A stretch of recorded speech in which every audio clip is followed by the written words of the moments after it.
Hallelujah. Come on, lift your hands. Come on, lift your hands. It's all right. Just give him the fruit of your lips. All of the glory belongs to you. All of the glory belongs to you. Can we have a second? All of the glory belongs to you. Come on. I know that little praise song. Come on. All of the glory belongs to you. Come on, can we lift it up all over the house? Come on. Lift it up. Sing all of the glory. All of the glory belongs. Yes, sir. Come on. Lift your hands. Don't sing it to me. Sing it to him. Come on. Sing all of the glory. All of the glory belongs. Come on. My hallelujah. Sing my hallelujah.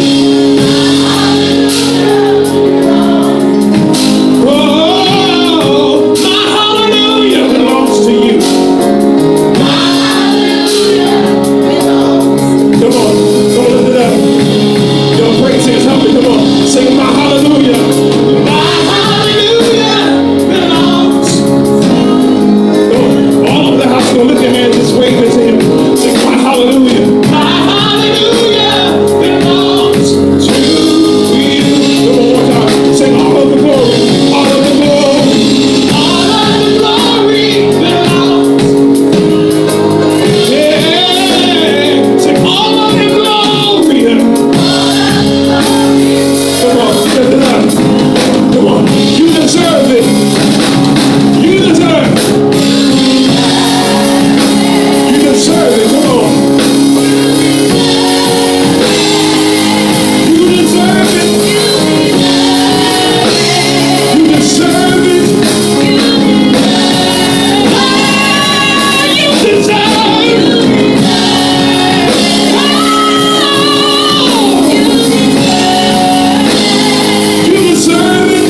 and grab back and open your mouth right now and scream. Come on, open your mouth and scream in this place. Come on and scream in this place. Come on, Zion. Come on, Zion. The Bible says when the ark of the Lord had come back to the city, there was a shout of praise. Come on, give God the glory.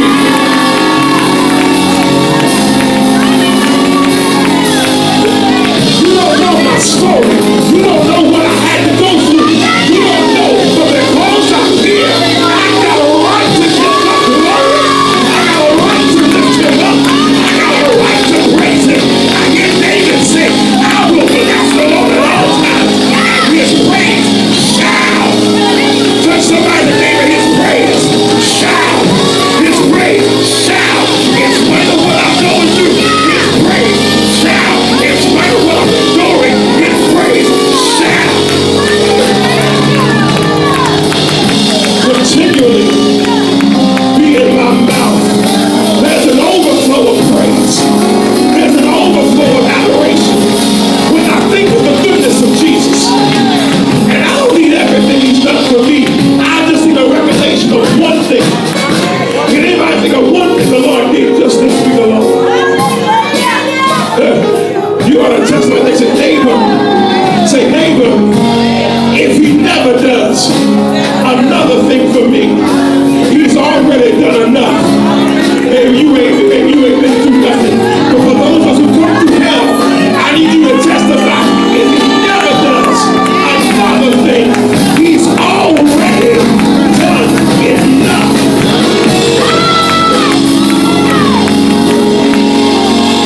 It's time out for folks to cheerlead us and pump us up. We ought to come in the house of God with a clapping in our hands, a running on our feet, because we are grateful for another opportunity.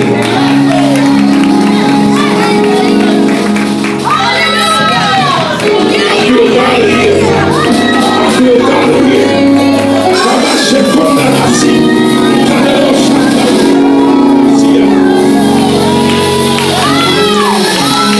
You don't understand.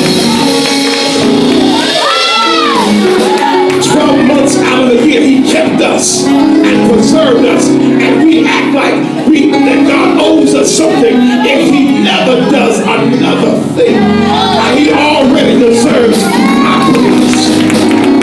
I was sinking deep in sin, far from the peaceful shore, very deeply stained with him, seeking to rise no more. Christ, the master of the sea, heard my despairing cry. From the water lifted me. Maybe we ain't put out enough, but for those of us who know our testimony and what we were and where we could have been, not just where we could have been, but had it not been for the Holy Ghost keeping us, what we could have turned out to be.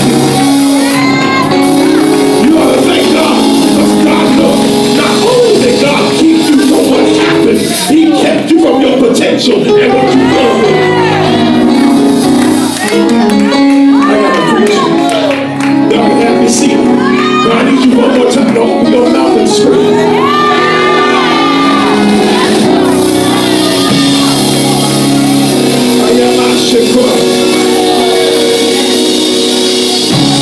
I feel the Holy Ghost.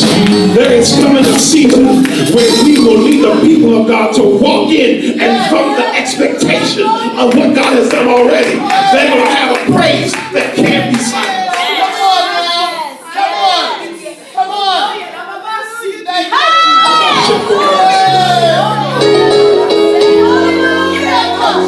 If you got your Bibles, I'm not going to be long tonight. I give honor and celebrate Pastors Jeff and Lois Taylor. Celebrate them. Hallelujah. Hallelujah. Hallelujah. I think when I first met them, I was in my teenage years. Hallelujah. And they were gracious. I shut my mouth. It's, you know, if I just flow, I hear God say in 2017, get ready for a major shifting. God said you will experience a pruning this year. You will see people who are here go. And God said there will be a fresh insurge. Because God said the vision of this house cannot be contained with a normal-minded people. God said the people's mind has to be expanded in order to receive the fullness of the promise of what God showed you. God said every year you prayed for a different progression. And God said this year you will see the manifestation of the prayers you've been praying.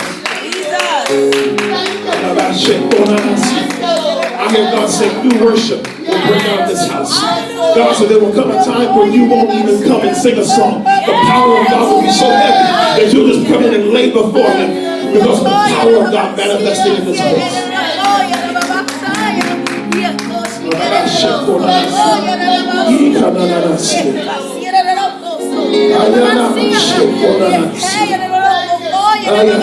God said get ready to move.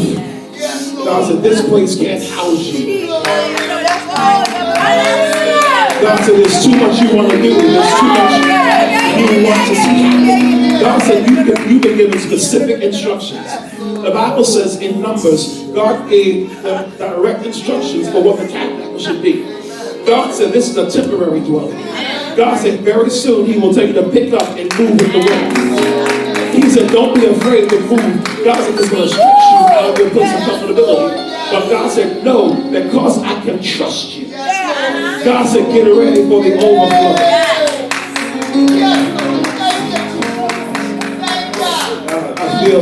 I feel great. I feel it in the house. I feel it in the house.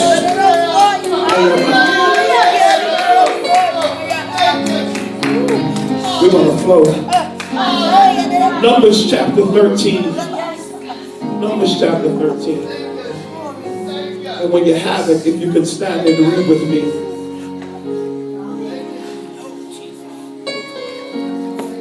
Miles, I left my towel. Give me some paper towels. That'd be great. Starting at verse 26. Now they departed and came back to Moses and Aaron and all the congregation of the children of Israel in the wilderness of Paran at Kadesh. They brought back the word to them, to all the congregation, and showed them the fruit of the land. They told him and said, we went to the land where you sent us. It truly flows with milk and honey, and this is its fruit. Nevertheless, the people who dwell in the land are strong. The cities are fortified and very large. Moreover, we saw the descendants of Anak there. The Amalekites dwell in the land of the south, the Hittites, the Jebusites in the land of the south. The Hittites, the Jebusites, and the Amorites dwell in the mountains. And then the Canaanites dwell there by sea, along the banks of the Jordan. Then Caleb quieted the people before Moses and said, let us go up at once and take possession, for we are well able to overcome it. He said, but the men who had gone up with him said, we are not able to go up against the people, for they are stronger than we. And they gave the children of Israel a bad report of the land, which they had spied out, saying, the land through which we have gone as spies is a land that devours its inhabitants, and all the people whom we saw in it are men of great stature. This is the verse that blessed me. He said, then we saw the giants, the descendants of Anak that came from the giants, and we were like grasshoppers in our own sight, and so we were in their sight. We were like grasshoppers in our own sight, and so were we in their sight. I want to talk, I've been teaching this message for about 3 weeks now. Stretch your expectation. Wow. Amen. This touches a neighbor. Stretch your expectation. Hallelujah. You may have your seats in the presence of our God. Hallelujah. In 2017, we are entering into a prophetic shift in the church. Anybody who is in discernment can feel what God is doing. Right now, God is causing the mantle to be shifted from the hands of those right now who have been the prophetic voices.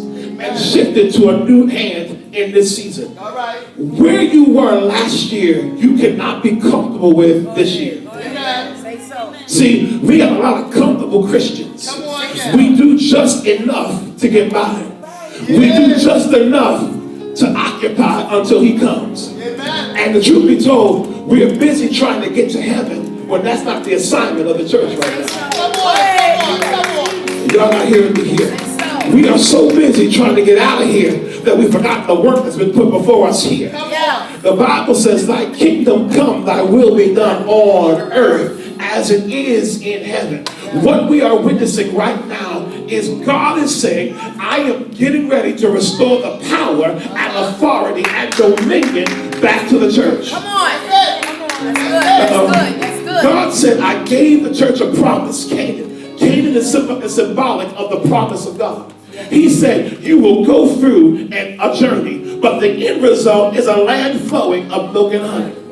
But see, the problem is the church right now, we become very lazy in our pursuit of the promise. All right, all right. See, we want to do, I've come, maybe not at your church, but I've come to experience right now, we got a season in the church right now of people who just want to be seen. Say so. Say so. People who want popularity more than power.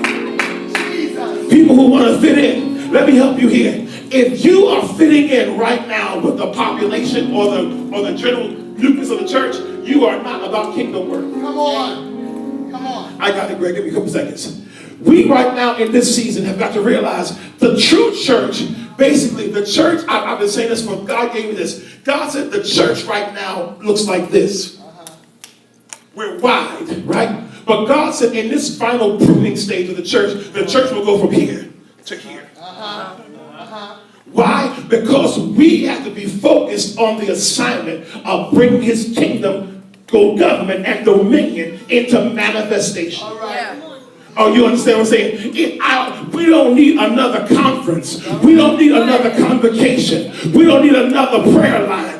What we need is a potential plug-in to the power and the resource of God, that in this season, you will need that power to stand. All right. And see, I understand, evangelists, that in this season, church won't be popular, but church will be popular. All right. All right. Which means that we will want something that looks like church. But see, the reality is the further we get into this shifting process, we will find people falling away because they can't handle the expectation of God in this season. All right. They can't handle what God is saying. That's the reason why you're seeing a lot of falling off right now, because people understand the time. Like the sons of Issachar, we are aware of the time and we know what we need to do. And in this season right now, we have to be fortified. It's not enough for you just to come and sit in the word church every Sunday after Sunday. God is not looking for more rituals. He's looking for your dedication. God is not looking for how much you can come listen. God is not even concerned about your time. God is not concerned about your money. What God wants to know is, can I have your heart? Come on. Come on. Because if God has your heart in this season, there is no way you can be comfortable with just being complacent and not growing in God. Say so. Come on. If you are not growing right now in God, you are in a state of stagnation, which means that you are not doing the kingdom any good, and God is not getting his glory, because God is a God of progression and not stagnation. Come on. You follow what I'm saying? God said, I'm stretching you beyond your limit because I need you to be able to house my glory. Come on. Y'all ain't gonna hear this. Listen, God is not concerned about how many members you add to the roll of the word church. All right, come on. Because in actuality, the work that God is calling us to in this season has nothing to do with the building. It is most of the work that's out there. Go ye therefore and teach. What? You have to go and teach the men and draw them in. We are going to see a season right now where God is getting ready to release the fivefold gifts in the full manifestation of their power. Which means we ain't got time for baby church no more. That's right. Listen, you in the wrong place if you want somebody to hold your hand and strap and pat you on the back. There are some things right now, God is saying in 2017, you are going to have to stretch in order to house what I am getting ready to do in the midst of the body. Either you are on the train that's going forward or you're going to be left behind. I am so tired of these false prophets talking about, oh, the year 2017, the year of abundance. No, it's going to be the year of warfare. Come on. Since 2017 has come in the last, 15 days, we have seen the church under attack. Are you hear what I'm saying? You in your social media, Facebook and stuff, you will find the church is under attack. The enemy has infiltrated us and is trying to divide us from the inside out because he knows if we ever get in alignment, we will be a powerful force. We're divided on things that God said. Why are you divided on God's word? It's his word. Even his God's word cannot lie. God's word is stable. It does not change. God's expectation does not change just because your feelings hurt. And God is more concerned about getting his glory out of you than he is about how much you go through in pain. Y'all don't hear this. So he sends the 40 men. He says the 12 men. He says pick one from each tribe of Israel. He said go over and scout out the land. All right. Now here's a problem with that. Because God told them to send spies out, not to send scouts. There's a difference. A spy goes in to see what the land looks like to devise a strategy for war. A scout just goes in and looks like and see what's going on and bring back a report. God never told us to be scouts. He told us to go and spy the land, to know how to take the land in warfare. God never told you to go just look and say, oh, it looks pretty over there. No, God said, listen, in 2017, you must understand you will be caused to go to war. You must stand strong and bold and courageous in the power of God. He says, go over there and spy. And they go over there for 40 days. They bring back a report and they say, well, yeah, it is a land full of milk and honey. And here's its fruit. God will give you a glimpse of where you are going and the promise that sits on the other side. Now here's the problem. We got a lot of folks prophesying and telling folks, oh, God can already do this for you in 5 days, and God can already do this. Once again, shut the lying prophets up, because whenever God prophesies, it always comes with a contingency. There's something on your side, a commitment, something that you have to do. God is not going to put abundance in your hand or bless you just because you've been in church all your life. God wants to see. God's going to give you what you work for in the spirit. If you are not working for it, don't expect God to put it in your hand.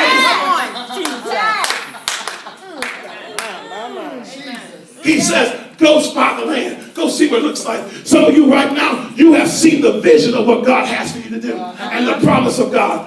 Promises are promises. They will not manifest until you've done the work to obtain the promise. Are you following what I'm saying? A lot of us right now in the church, we have become so weak.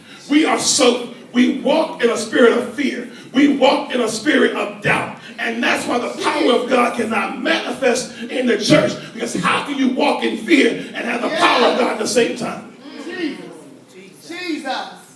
I submit to you, there is a contamination in the body right now. Jesus. Are you following what I'm saying? There's a contamination, Pastor Tate. And the church is so busy looking at what the world is doing, we don't realize that the spirit of cancer has gotten loose in the bloodstream of the church, and the church is dying from the inside out. Jesus. I ain't gonna make y'all shout tonight.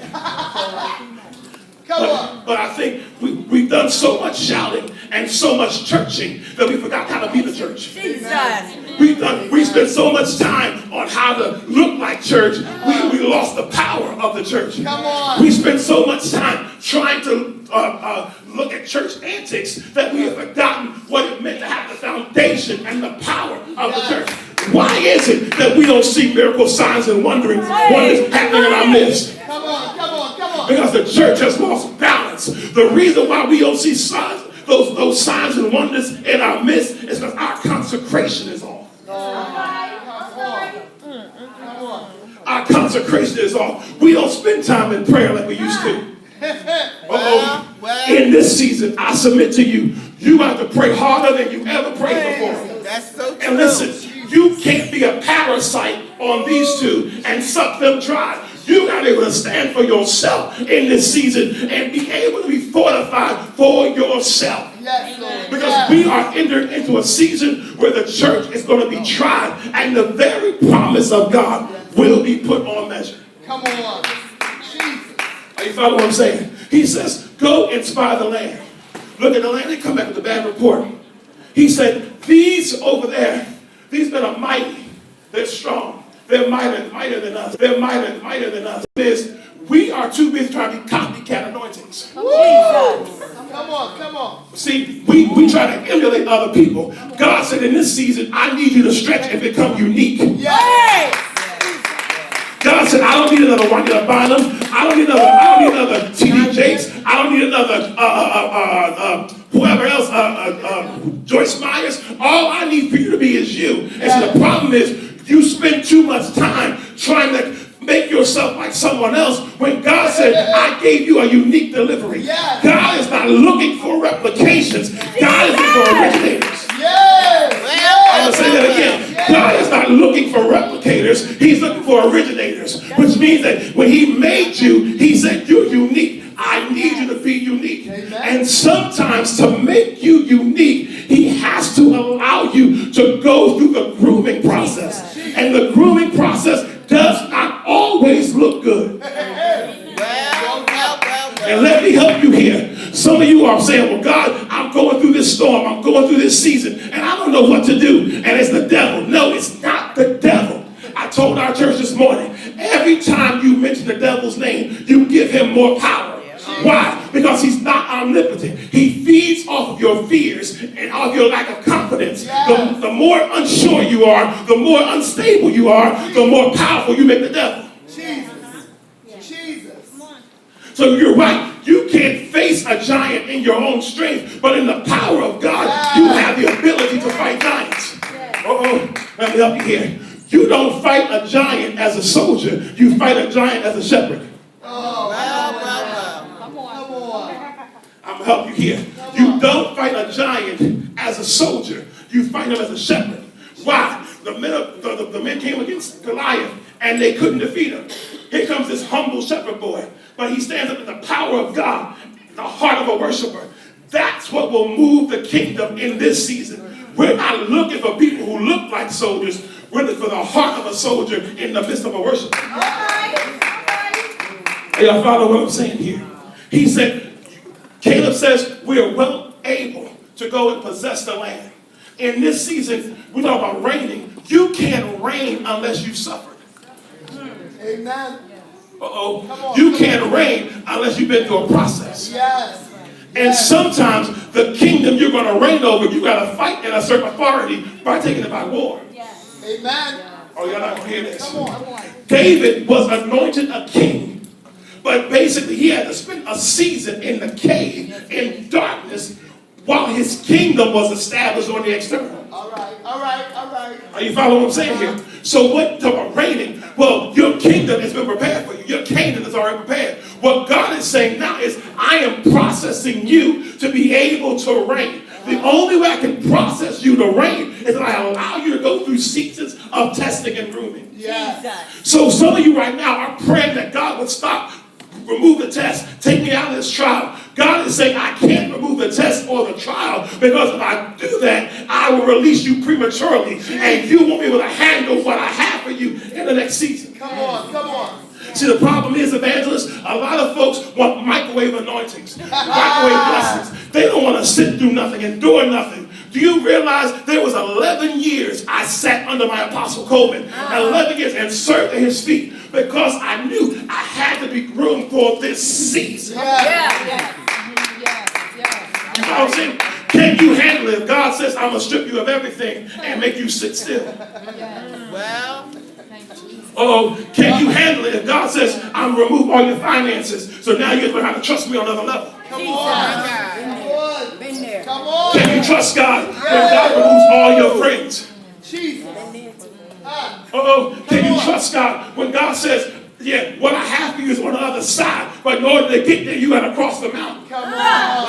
Well. Are you hearing what I'm saying? And God didn't tell, listen, if we ever understood the power we possess, God didn't tell you to climb the mountain. He said, speak to the mountain. Yes. So my question becomes to you, what are you speaking out of your mouth? Because in this season, you have to realize something. The enemy is the prince of the air. He cannot read your mind. So the only way you can walk there with the enemy is if you got to open your mouth and speak, manifest it in the atmosphere, because then you cancel out his work in the atmosphere.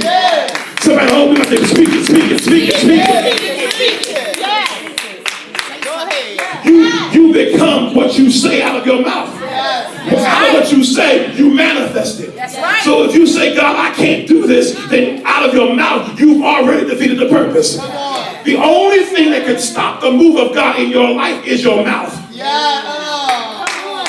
Are you following what I'm saying? The only thing that can stop the move of God in your life is what you speak out of your mouth.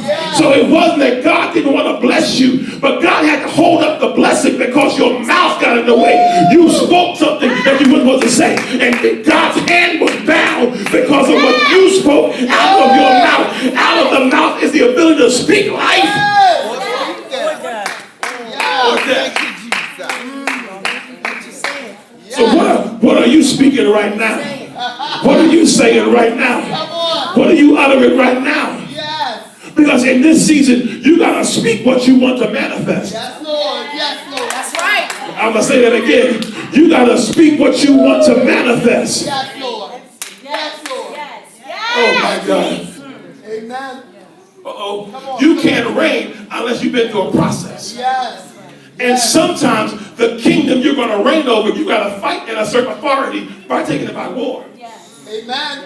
Oh, y'all not going to hear this. Come on. David was anointed a king, but basically he had to spend a season in the cave in darkness while his kingdom was established on the external. All right.